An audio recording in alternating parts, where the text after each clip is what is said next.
Este é o segundo vídeo do quinto módulo do projeto HN Filibata, Filosofia em Território Virtual. Este quinto módulo, como vocês sabem, tem como tema Filosofia da Mente e os níveis do processo cognitivo.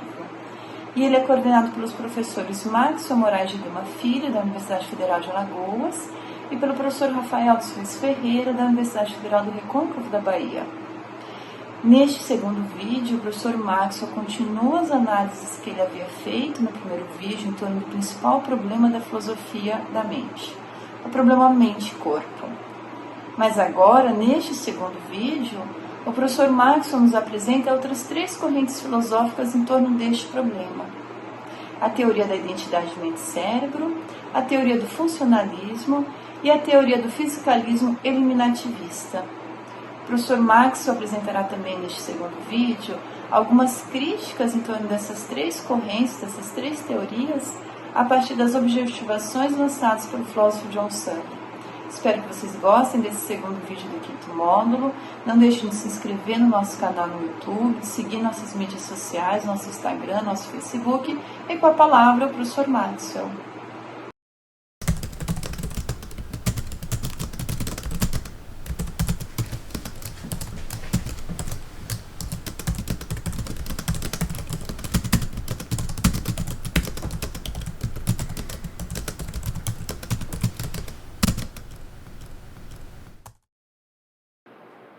Olá, eu sou o Max, professor da Universidade Federal de Alagoas. O meu amigo Rafael Ferreira, professor da Universidade Federal do Recôncavo da Bahia, e eu somos os responsáveis por este quinto módulo do projeto de extensão HN Filibata, que versa sobre filosofia da mente e os níveis do processo cognitivo. Em nosso encontro anterior, dissemos que o problema mente-corpo tem um caráter ontológico e se relaciona com indagações da seguinte espécie: qual a relação entre a mente e o corpo? Mental e físico são categorias ontológicas mutuamente excludentes? Processos mentais podem ser reduzidos a processos neurobiológicos? Nele, apresentamos resumidamente o dualismo de substância, o dualismo de propriedade e o behaviorismo analítico. Neste segundo vídeo do quinto módulo, avançaremos na discussão e discorreremos sobre mais três concepções, a saber, a teoria da identidade mente-cérebro, o funcionalismo e o fisicalismo eliminativista. De modo semelhante à nossa fala anterior, apresentaremos algumas críticas a essas três correntes da filosofia da mente, valendo-nos, sobretudo, daquelas objeções lançadas pelo estadunidense John Searle. Bom, vamos ao que interessa e comecemos falando sobre a quarta corrente que nos propusemos a analisar. Nos anos 50 e 60 do século XX, pouco após a proposta behaviorista de Riley, filósofos como Feiglin, Place, Smart e Armstrong defenderam uma teoria da identidade mente-cérebro, segundo a qual os estados mentais nada mais são do que estados físicos que ocorrem no sistema nervoso. Portanto, estamos diante de um monismo físico que identifica ontologicamente o domínio psicológico ao neurobiológico, como ocorre na identificação entre a dor e a descarga de fibra C.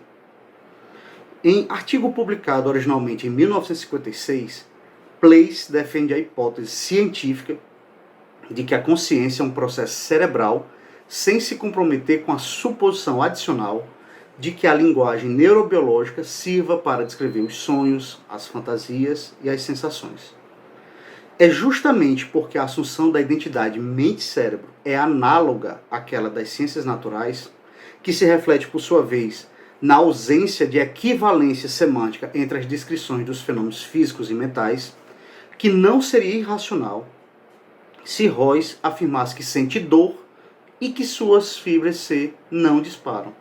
Haja vista que o enunciado Royce está com dor não é sinônimo de as fibras C de Royce estão disparando. Do mesmo modo que não seria um absurdo declarar que a água de um copo não é composta por H2O. Como Searle defende que os fenômenos mentais são causados e realizados no sistema nervoso, ele não veria problema algum em localizá-los espaço-temporalmente nos processos cerebrais subjacentes, desde que levemos em conta que uns e outros são ontologicamente distintos, ou seja, que aqueles fenômenos possuem características intrínsecas que os tornam irredutíveis a padrões sinápticos. Estes padrões sinápticos, descritíveis a partir do vocabulário neurocientífico de terceira pessoa. Dito isso, vemos o porquê de Searle criticar a identificação ontológica do fisicalismo redutivo. Vamos a uma citação de Searle para ilustrar esse ponto. Cito Searle. Assim, quando o teórico da identidade nos diz que os estados mentais são somente estados cerebrais, há um modo de compreender essa tese que é perfeitamente compatível com nossa pressuposição de senso comum sobre o caráter intrínseco e irredutível da consciência e de outras formas de intencionalidade. Mas, em geral, não é isso que os teóricos da identidade querem dizer. Um exame cuidadoso dos textos revela que, em geral, os teóricos da identidade acabam por negar a existência das características intrinsecamente mentais do mundo. Fim de citação.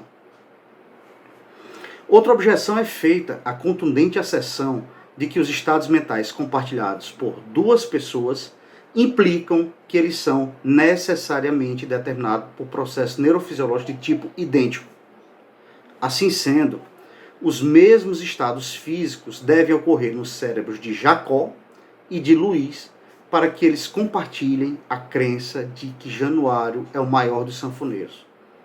Ora, já que somos cercados por estruturas biológicas e por artefatos que são multiplamente realizáveis do ponto de vista físico, por que o mesmo não ocorreria com os estados mentais? Em outras palavras, se olhos, asas, relógios e cadeiras são compostos e organizados fisicamente de mais de um modo, porque algo semelhante não se daria com a mentalidade.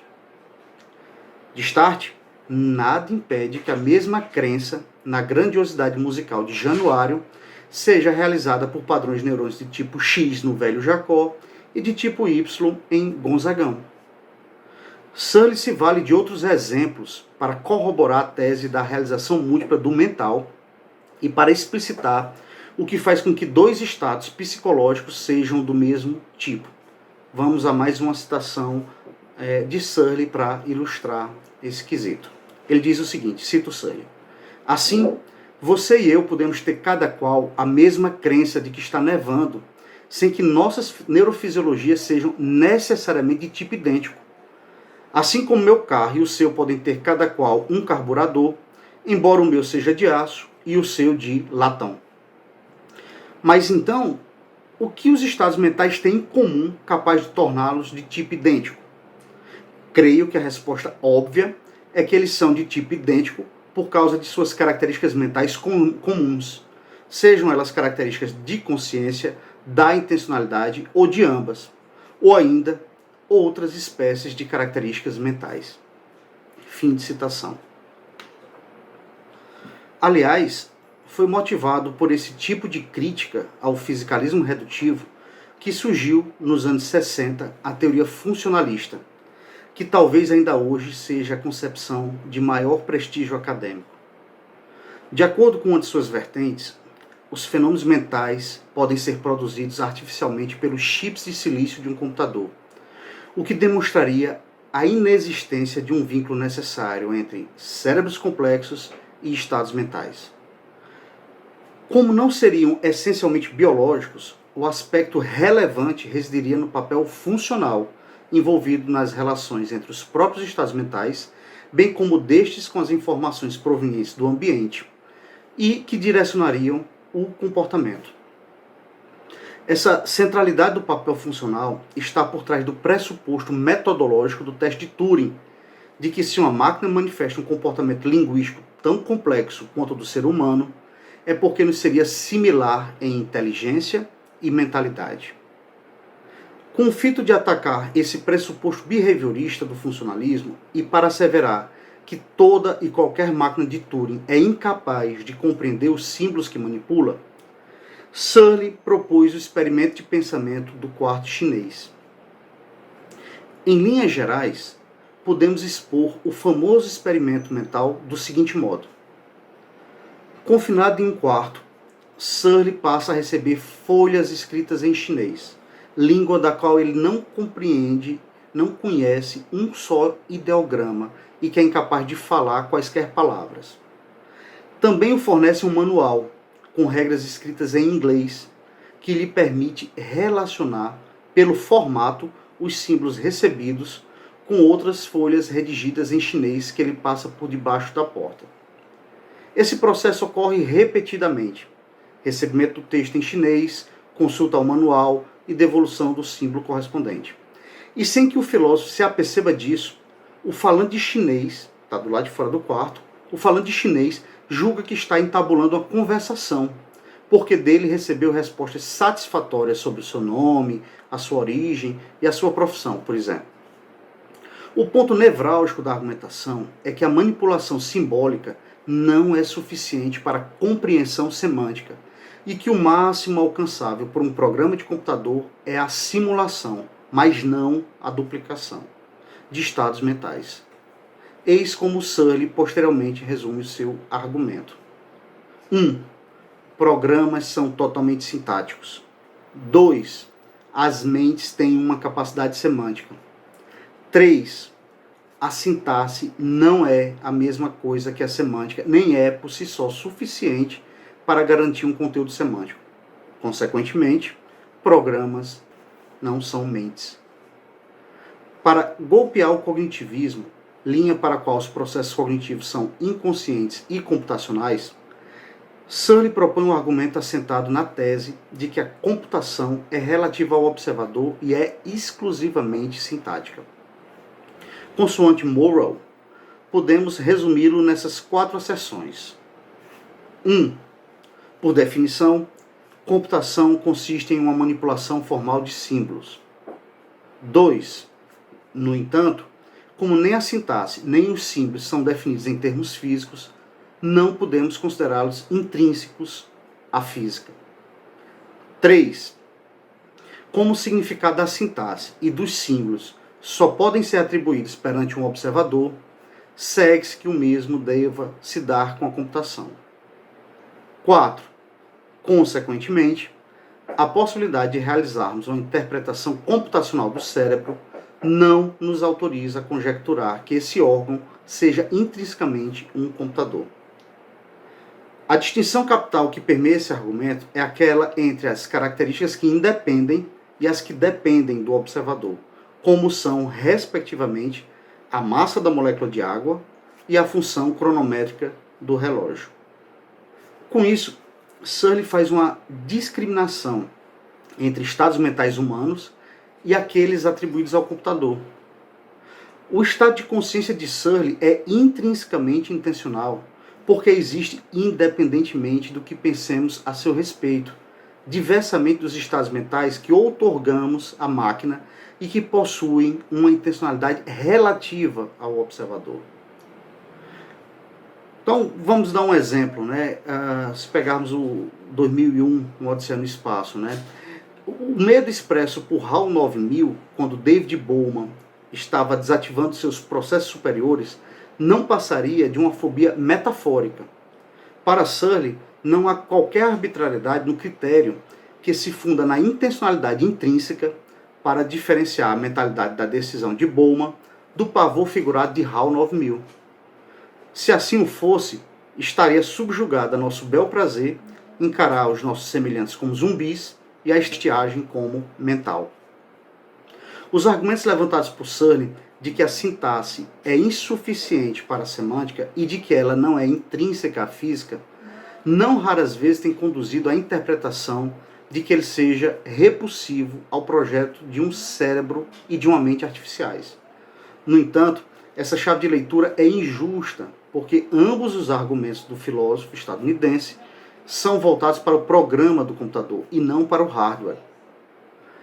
Justamente por se apoiar nas ciências da natureza, Searle não nega que uma função possa ser multiplamente realizada, como é o caso do voo executável biológica, nos insetos, aves e morcegos, ou tecnologicamente, nos balões, aviões, helicópteros e foguetes. Por mais distintas que sejam as asas da mosca e as do 14 bis, Elas compartilham poderes causais que permitem ao animal e ao avião sobrepujarem a força da gravidade.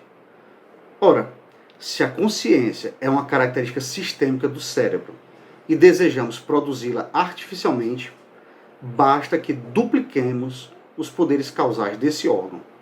Nas palavras de Searle, vamos então a uma citação. Cito Searle. Quando digo que o cérebro é um órgão biológico e a consciência um processo biológico, é claro que não estou dizendo ou sugerindo que seria impossível produzir um cérebro artificial a partir de materiais não biológicos que também pudessem ser causa da consciência e sustentá-la. O ponto que deve ser enfatizado é que tal cérebro artificial teria de reproduzir as verdadeiras causas dos cérebros humanos e animais para produzir estados de consciência internos, qualitativos e subjetivos. A produção de comportamentos similares por si só não seria suficiente. Fim de citação. Dessa maneira, o autor da Redescoberta da Mente aceita uma versão bem mais branda da tese da realização múltipla em comparação com a que é acatada pelos funcionalistas, pois nem todo material seria capaz de efetuar a função em questão. Como Searle diz abertamente, o cérebro é uma máquina viva e, portanto, a sua constituição biológica é relevante para a produção e para a realização da mente, ou seja, é de nosso conhecimento que os padrões sinápticos são efetivos para a emergência de estados intencionalmente intrínsecos. Contudo, diferentemente do que se dá com o voo, a nossa atual ignorância sobre os detalhes bioquímicos e fisiológicos nos impede, por enquanto, de duplicar os estados mentais em estruturas não biológicas. Para fechar o nosso itinerário pela filosofia da mente, apresentamos a seguir o fisicalismo eliminativista, corrente defendida por Feyerabend, Hort, Patrícia e Paul Churchland, o casal Churchland. Diferentemente da abordagem fisicalista de Feigl, Place, Smart e Armstrong, o eliminativista rejeita a identificação entre os fenômenos neurofisiológicos e os mentais, haja vista que estes últimos, mentais, não passariam de ilusão. Para defender a tese do irrealismo do mental e a sua necessária eliminação teórica, o fisicalista eliminativo lança mão da seguinte analogia histórica. No tempo das Inquisições, sustentava-se a necessidade de caçar e de queimar na fogueira a mulher que pactuava com Satanás. Mas, atualmente, nenhuma pessoa sensata admitiria a existência de bruxas, pelo menos não naquele sentido. Essa mudança de perspectiva se dá porque o progresso epistêmico revelou a falsidade do conceito de bruxa e o eliminou do arcabouço tecnológico da ciência, como acontecerá, alega Paul Churchland, com os termos da psicologia popular. Cito Paul Churchland. Não podemos esperar que uma explicação realmente adequada de nossa vida interior, feita pela neurociência, revele categorias teóricas que correspondam exatamente às categorias do arcabouço de senso comum. Dessa forma, devemos esperar que o antigo arcabouço seja simplesmente eliminado e não reduzido por uma neurociência amadurecida. Fim de citação. Consoante Teixeira, a psicologia popular é a teoria que nos permite explicar o comportamento humano, evocando conceitos como crença, desejo e intenção.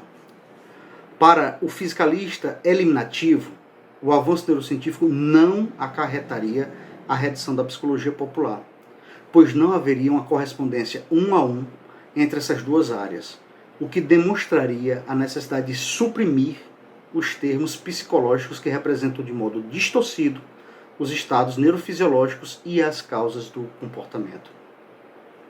Por conseguinte, uma neurociência avançada e precisa propiciaria eliminações teóricas, como a de alguém que mencione a ativação de suas fibras C em tal região do cérebro, no lugar de falar que está com dor, como expõe Churchland. Cito mais uma vez Paul Churchland. Ele diz o seguinte: Nossas explicações sobre os comportamentos uns dos outros irão recorrer a coisas como nossos estados neurofarmacológicos, nossa atividade neural em áreas anatômicas específicas e a outros estados que forem relevantes para a nova teoria. Nossa introspecção individual também será transformada e poderá ser profundamente aprimorada em razão de um arcabouço conceitual mais penetrante e preciso com o qual ela terá de trabalhar. Fim de citação. Searle trata com sarcasmo os eliminativistas ao perguntar se deveria beliscá-los para provar que são conscientes e que sentem dor, advogando que o fato dos estados mentais dependerem ontologicamente dos processos neurobiológicos não os tornam aparentes ou ilusórios. Em outras palavras, por mais que conheçamos todos os pormenores bioquímicos e fisiológicos dos processos cerebrais, isso não baniria, nem ontológica, nem explicativamente, o nível dos fenômenos psicológicos. Estes fenômenos inexistiriam se houvesse uma distinção entre a aparência e a realidade, mas esse não seria o caso, como pontua Searle. Cito Searle, ele diz o seguinte: não podemos fazer uma redução eliminatória da consciência, porque o padrão das reduções eliminatórias é mostrar que o fenômeno reduzido é apenas uma ilusão. No entanto, no que diz respeito à consciência, a existência da ilusão é a própria realidade. Isso quer dizer que, se me parece que estou consciente, então eu estou. Não há nada na consciência além de uma sequência de aparências desse tipo. A esse respeito, a consciência é diferente dos poentes, porque eu posso ter a ilusão de que o sol está se pondo por trás das montanhas, quando na verdade ele não está fazendo isso. Fim de citação. Dessa maneira, os processos neurofisiológicos seriam capazes de explicar minuciosamente a causa da dor, mas isso não significaria deixá-la de lado como um conceito pré-científico. Muito pelo contrário. Haja vista que a sensação dolorosa possuiria uma ontologia de primeira pessoa, no sentido de ser experienciada por um sujeito e de possuir um modo de existência qualitativo que a diferencia dos disparos neurônicos que a causam. Essa característica real e ineliminável da mentalidade é expressa por Searle ao declarar que, cito Searle, a pura sensação qualitativa de dor é uma propriedade do cérebro bem diferente das descargas neuronais que causam a dor.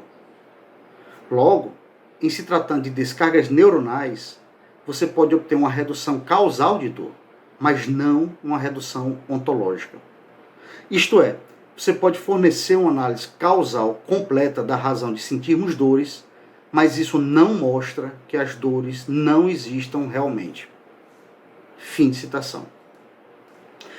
Fazendo um apanhado geral do que apresentamos, constatamos que o filósofo estadunidense critica severamente todas as principais correntes, recusando igualmente o dualismo, a redução ontológica e a eliminação da psicologia popular. Para ele, para Searle, a crítica ao dualismo acabou jogando o bebê junto com a água suja do banho, pois os fenômenos mentais conscientes foram descartados juntamente com a alma imaterial. É como se o pavor pelo conceito de alma justificasse a eliminação de toda e qualquer subjetividade do seio da natureza.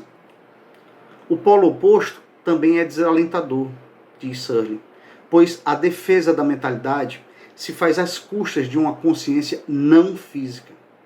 Searle pinta com essas tintas o quadro sinóptico da filosofia da mente. Cito Searle: relutamos em reconhecer qualquer dos fatos consensuais que soam cartesianos, porque parece que, se aceitarmos os fatos, teremos de aceitar toda a metafísica cartesiana. Qualquer espécie de mentalismo que reconheça os fatos óbvios de nossa existência é considerada automaticamente suspeita.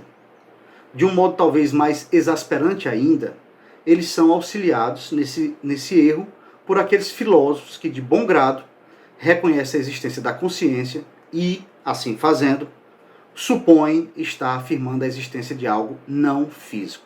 Fim de citação.